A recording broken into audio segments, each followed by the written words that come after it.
Are you a collector? Some people might gather coins, collect bottle caps, maybe Beanie Babies. One military couple in Champaign County, they collect war artifacts, and they have now over 10,000 of them. And here's a look at how they use them to teach the history of the military heritage they're proud of in our town, Sidney.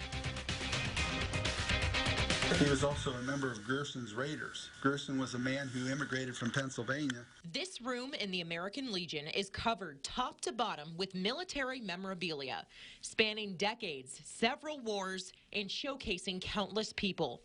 Meet the man behind the massive display, William Byard McLean. We have a long tradition in our family of military service, and we have 6 wounded POWs in our family, so it's important to me to honor our veterans. Here's another piece.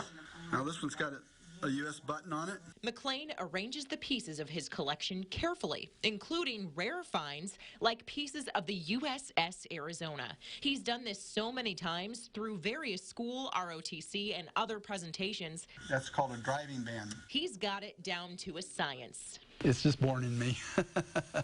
You know, the family history, and I'm really seriously into our family genealogies. But he says he can't do it without his partner in red, white, and blue, Susan. I've got a lovely bride of 48 years that has supported me with all this, putting up with all these things and helping me in and out with stuff, and, you know, help me set up displays, and that takes a lot. We both served in the Navy, so we are often referred to as Mr. and Mrs. Navy.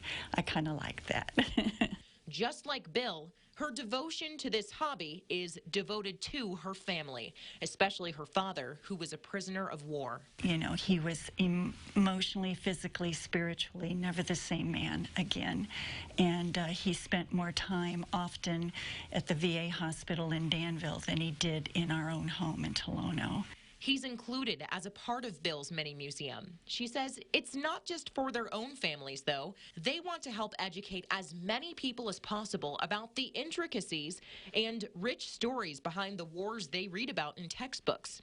And Susan says no one does it better than her Bill. It just turns out beautifully as far as I'm concerned with placement and you know, telling the story. A story they hope to share with anyone who will listen in our town, Sidney. Both Bill and Susan also have a signer of the Declaration of Independence in their family line, and Susan is actually distantly related to George Washington. And we will be live for Our Town Sidney this Friday. We'll kick things off during the morning show from 6 to 9 a.m., and then we'll be back out downtown for CI Living at 4 and the news at 5 and 6. We hope you can join us. We'll be right back.